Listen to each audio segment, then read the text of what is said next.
Protesters shut down part of downtown Connector Highway in Atlanta tonight. This is live footage. It's happening right now. And they marched to the Wendy's. You can see in this live video that this is where it happened. They set that Wendy's on fire. Now, it appears actually that this is another reaction from the protesters. They've smashed windows at that fast restaurant. Police say the 27-year-old Rashard Brooks was sleeping in his car when officers approached him, and he and the police got into a scuffle. Well, as Brooks was running away with what appeared to be one of the police officers' tasers, according to GBI, he was shot and killed. 27-year-old Rashard Brooks was shot and killed after a scuffle with police. This video released by GBI shows the last seconds before Brooks was shot and killed by a police officer.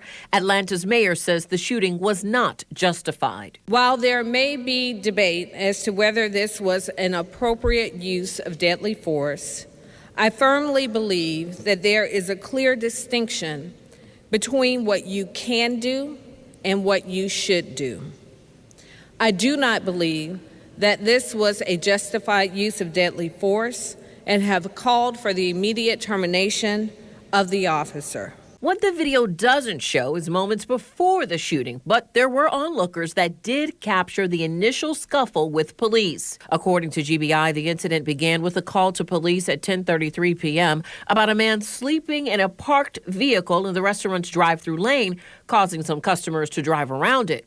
Police gave Brooks a field sobriety test, which he failed. Brooks resisted arrest and struggled with officers. A nearby surveillance video captured the shooting that happened after the scuffle. Take a look.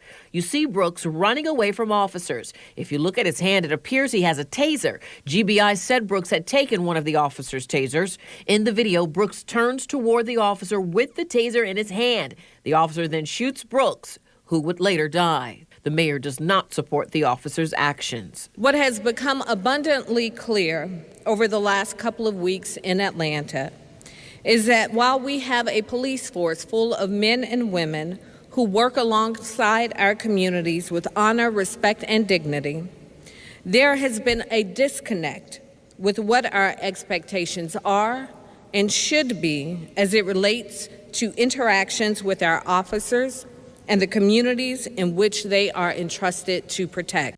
Some protesters disagree with the officer's actions, too. Instead of shooting, do a taser. I mean, they know when they pull a gun, 9 times out of 10, they're going to kill somebody. If he's pointing a taser at a police officer, they have the bulletproof vest. A taser's not going to hurt them if he shoot it in their chest. Just shoot them with a taser, not a gun. Every time something happens, you don't always have to pull a gun out on somebody. They have tasers for a reason. Though the mayor calls the shooting unjustified, others disagree because Brooks pointed a taser at the police. And earlier today, Atlanta's police chief, you see her here, she also stepped down. GBI is investigating this police-involved shooting.